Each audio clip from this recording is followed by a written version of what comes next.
नमस्कार दोस्तों।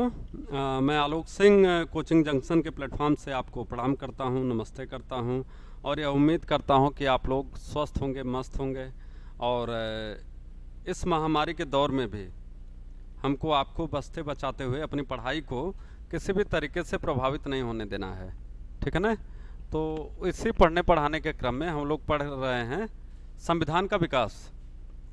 तो संविधान के विकास के बाद अब जो टॉपिक आ रहा है वह है संविधान का निर्माण, कि कैसे भारत के संविधान का निर्माण होता है, कैसे इसकी डिमांड की गई, कहाँ कहाँ पे डिमांड की गई, किन लोगों ने किया और कैसे कैसे यह संविधान के निर्माण की प्रक्रिया आगे बढ़ती है। तो इसी क्रम में दोस्तों हम लोग आते हैं, इस पेज को देखिए।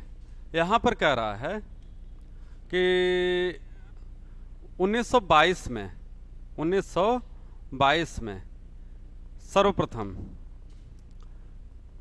1922 में सर्वप्रथम महात्मा गांधी ने दक्षिण अफ्रीका के तर्ज पर संविधान सभा के गठन की बात की थी। 1922 में सर्वप्रथम महात्मा गांधी ने संविधान सभा के गठन की बात की थी। तो इस चीज को महत्वपूर्ण प्रश्न के रूप में मानते हुए आपको लर्न करना है कि सबसे पहली बार किसने मांग किया था।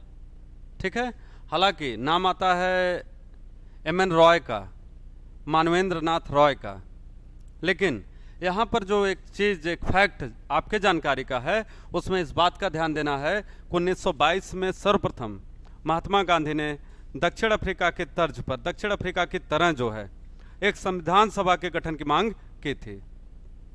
ठीक है, इसके बाद 10 अगस्त 1928 को नेहरू रिपोर्ट जब आती है तो इसमें भी कहीं न कहीं भारतीयों के लिए मौलिक अधिकार की मांग की गई थी, फंडामेंटल राइट्स के, फंडामेंटल राइट्स, ठीक है ना, मौलिक अधिकार की मांग की गई थी।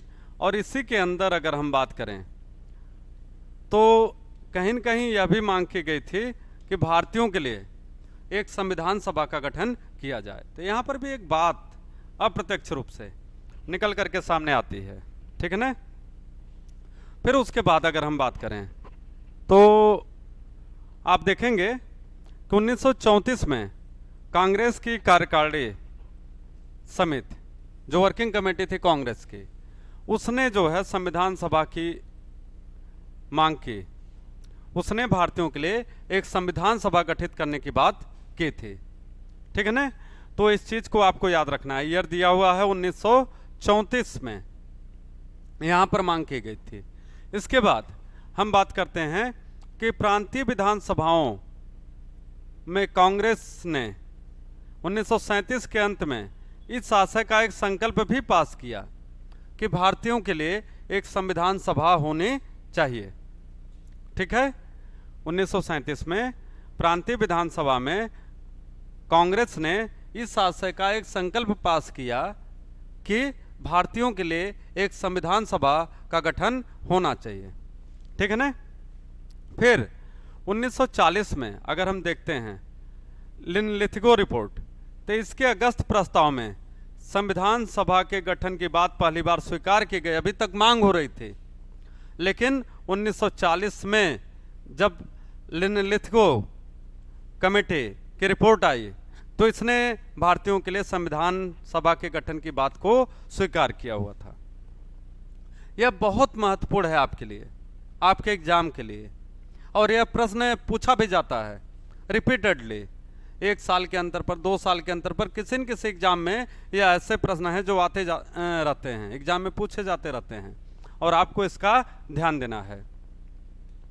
आगे हम लोग देखते हैं, यह मोटे मोटे फैक्ट हैं जिन्हें आपको ध्यान देना है। तो फिर कहता है कि अतः कैबिनेट मिशन के प्रस्तावों के अनुरूप संविधान सभा का गठन हुआ।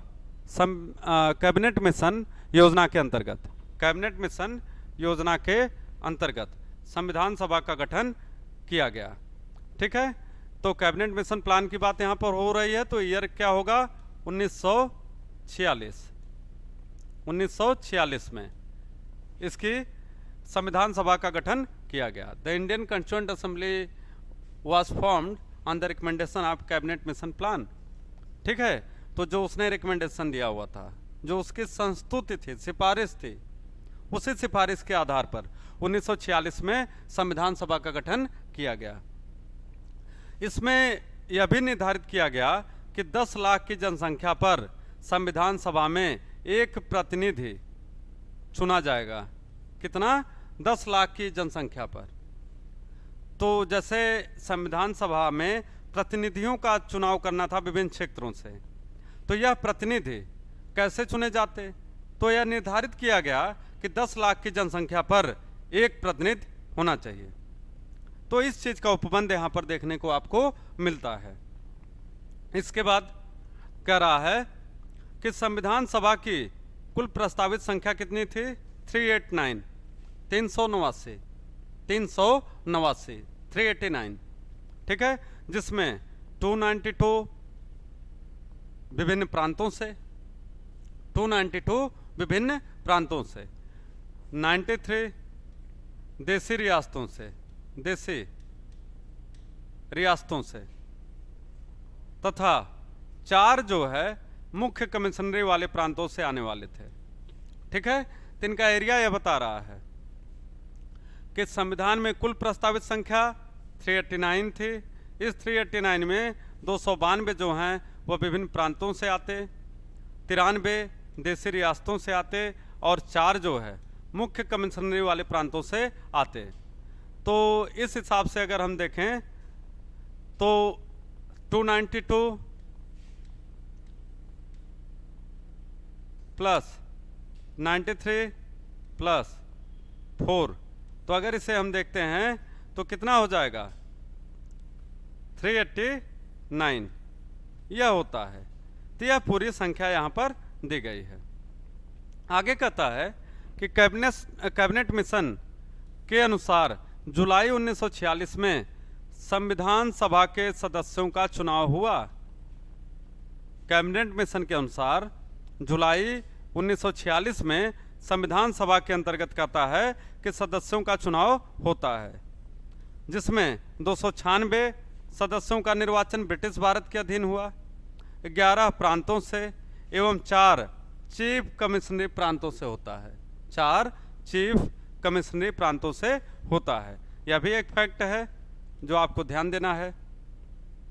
इसके बाद अगर हम आगे देखते हैं तो पूछा जाता है कि अंबेडकर का चुनाव जो है, डॉक्टर BR अंबेडकर का चुनाव संविधान सभा में कहाँ से हुआ था, किस क्षेत्र से हुआ था?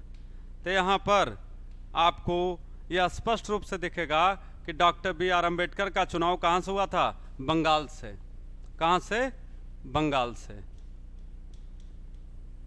इनका चुनाव हुआ था।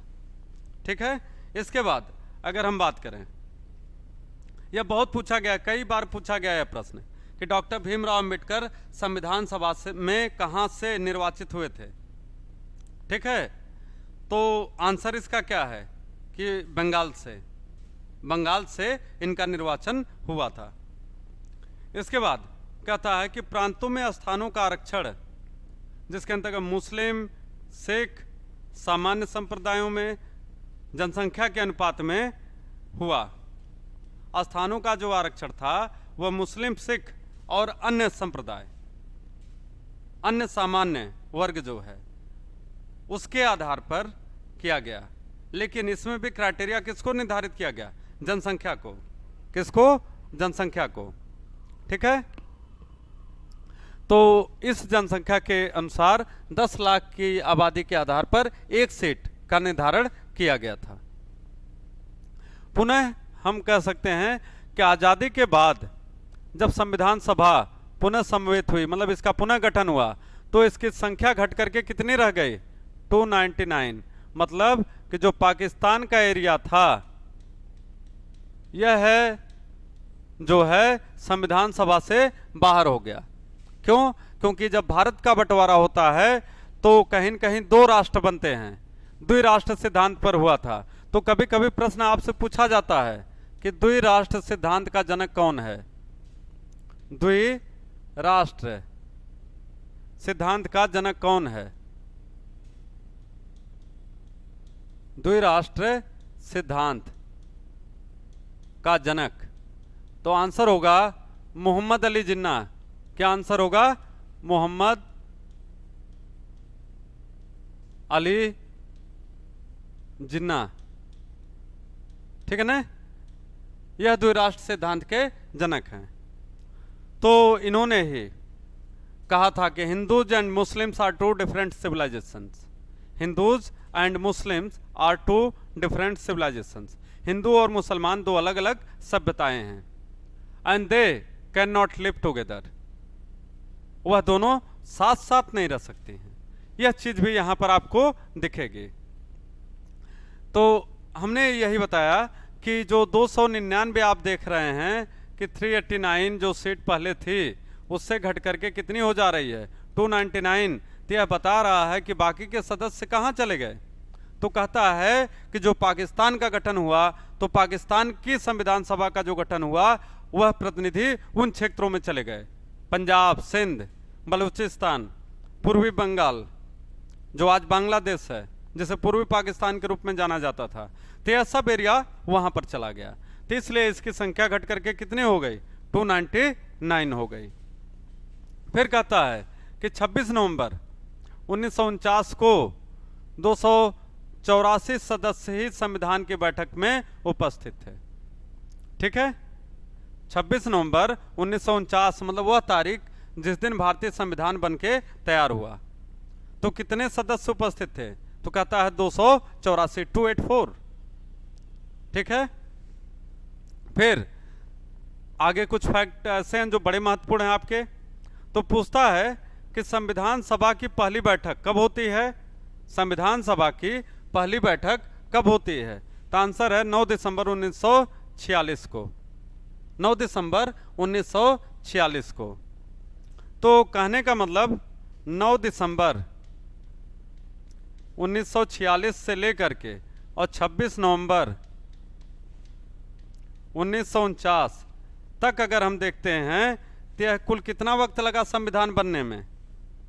2 वर्ष 11 महीने एवं 18 दिन। 18 दिन यह संविधान बनने में कुल वक्त लगा था, कुल समय लगा था। ठीक है ना? तो यह आपके लिए महत्वपूर्ण है कि 9 दिसंबर 1946 को कैबिनेट मिशन प्लान के अंतर्गत संविधान सभा का गठन किया गया। और कैबिनेट मिशन योजना के अंतर्गत जिस संविधान सभा का गठन किया गया उसकी पहली मीटिंग कब होती है? किस दिन से उसने कार्य करना शुरू किया? आंसर है 9 दिसंबर 1946 को। और बन करके कब संविधान तैयार हुआ? तो आंसर इसका 26 नवंबर 1949 को। तो 26 नवंबर 1949 में से अगर हम घटा लेते हैं 9 दिसंबर 1946 तो समय कितना आएगा? 2 वर्ष 11 महीने और 18 दिन। ठीक है ना? फिर कहता है कि सच्चिदानंद सिन्हा संविधान सभा के अस्थायी अध्यक्ष थे। संविधान सभा के अस्थायी अध्यक्ष कौन थे?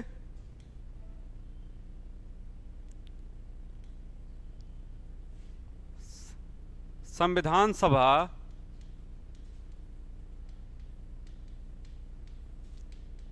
के अस्थायी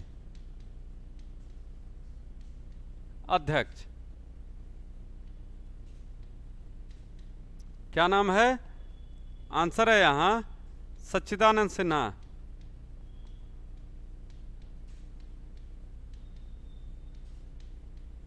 सच्चिदानंद सिन्हा यह अस्थायी अध्यक्ष थे।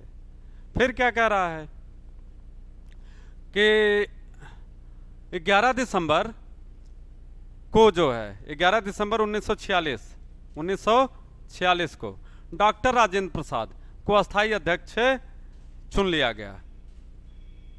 अस्थायी अध्यक्ष कौन?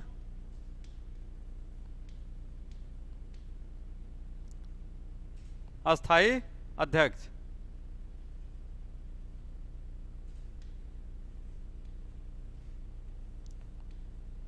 डॉक्टर राजेंद्र प्रसाद। डॉक्टर राजेंद्र प्रसाद। ठीक है ना? यहां पर कुछ और महत्वपूर्ण फैक्ट हैं। कुछ और महत्वपूर्ण फैक्ट हैं। वह पूछा जाता है कि भारत विभाजन या भारत विभाजन किस योजना के अंतर्गत किया गया, किस योजना के अंतर्गत किया गया। ध्यान दीजिएगा, माउंटबेटन प्लान। क्या नाम है?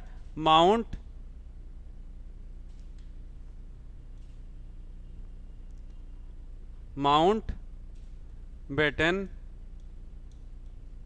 प्लान योजना के अंतर्गत भारत का विभाजन किया गया। और कब किया गया? 3 जून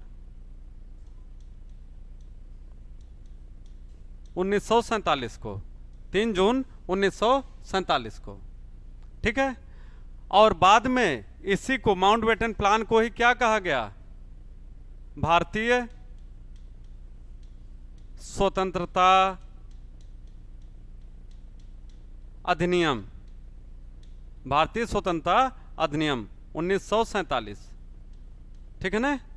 भारतीय स्वतंत्रता अधिनियम 1947। तो इस रूप में अगर हम देखते हैं तो इसी योजना के अंतर्गत, माउंटबेटन योजना के अंतर्गत जो है मित्रों, भारत का विभाजन किया गया था। और जब भारत का विभाजन किया गया तो मैंने आपको बताया कि वह तारीख कौन सी थी, किस दिन यह निर्धारित हुआ। तो आंसर है 3 जून 1947 को, ठीक है ना। फिर आता है कि भारतीय स्वतंत्रता अधिनियम 1947 के रूप में इसको अधिनियमित किया गया, मतलब यह कानून के द्वारा इसको लागू किया गया, ठीक है। फिर आगे आप देखें तो कह रहा है कि 13 दिसंबर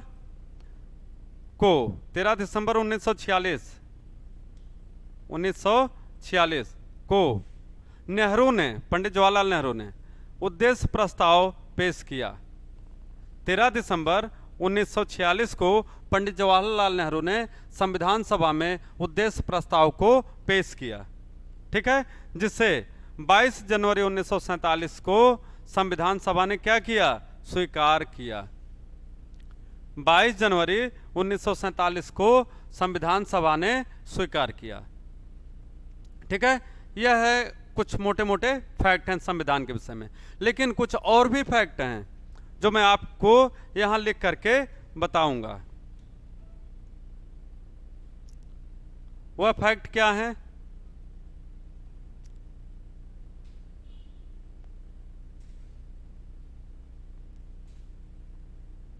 उन फैक्ट्स की अगर हम बात करें तो आप यहां पर देख सकते हैं अलग से, इस फैक्ट के अलावा यहां पर कि संविधान का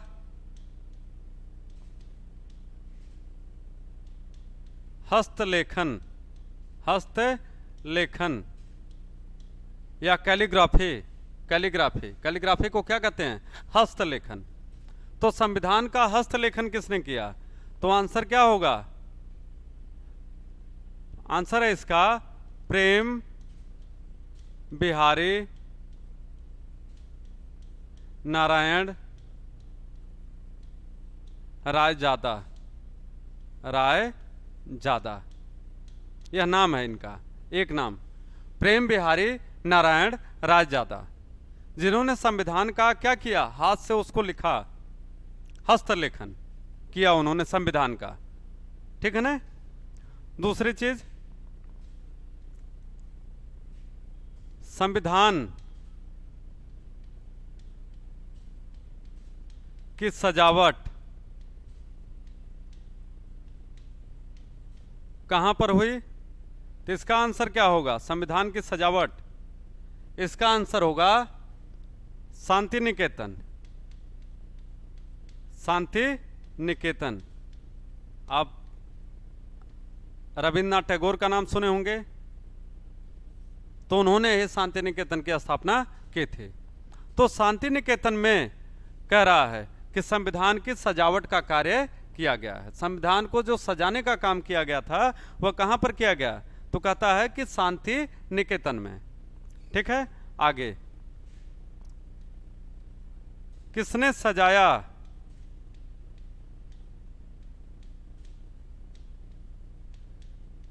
तो आंसर है यहां नंदलाल बोस। नंदलाल बोस ने संविधान को सजाने का काम किया। किनारे किनारे आप देखेंगे कि बॉर्डर पर जो डिजाइनिंग की गई है वह किसके द्वारा की गई है, वह नंदलाल बोस के द्वारा की गई है। ठीक है ना। इसके बाद कुछ और फैक्ट कि संविधान की छपाई कहां पर हुई। संविधान की छपाई, प्रिंटिंग कहां पर हुई, तो संविधान की जो प्रिंटिंग होती है दोस्तों, यह होता है देहरादून में। देहरादून में। तो यह चारों फैक्ट जो आपको बताए गए, हस्तलेखन किसने किया, आंसर है आपका प्रेम बिहारी नारायण राय जादा। प्रेम बिहारी नारायण राय जादा ने। ठीक है। फिर संविधान की सजावट किसने की, तो सजावट कहां पर हुई, सजावट कहां पर हुई, यह कह रहा है शांति निकेतन में। कहां पर, शांति निकेतन। अगला कह रहा है कि किसने सजाया, शांति निकेतन में किस व्यक्ति ने संविधान को सजाया, तो यहां पर आपको ध्यान देना है आंसर नंदलाल बोस। फिर पूछा जाता है कि संविधान की छपाई कहां पर हुई, प्रिंटिंग कहां पर हुई, तो आंसर है देहरादून में। ठीक है। तो यह बहुत सारे ऐसे छोटे छोटे फैक्ट हैं जिन्हें आपको संविधान के विषय में जानना चाहिए। और एक और प्रश्न जो बड़ा चर्चित आता है कि सर्वप्रथम किसने संविधान, भारतीयों के लिए संविधान निर्माण हेतु संविधान सभा की मांग की थी, तो आंसर जो वहां पर माना जाता है वह माना जाता है एमएन रॉय को, मानवेंद्र नाथ रॉय को, कि सर्वप्रथम उन्होंने ही भारतीयों के लिए एक संविधान सभा के गठन की मांग उठाई थी। हालांकि गांधी भी बताया जा रहा है कि दक्षिण अफ्रीका के तर्ज पर महात्मा गांधी ने जो है संविधान सभा के गठन की वकालत की थी, उसकी पैरवी की थी। लेकिन ऐसे एक आम प्रश्न के रूप में जब पूछा जाता है तो वहां पर नाम जो माना जाता है वह है एमएन रॉय, मानवेंद्र नाथ रॉय। ठीक है ना। तो इस चीज को आपको याद रखना है।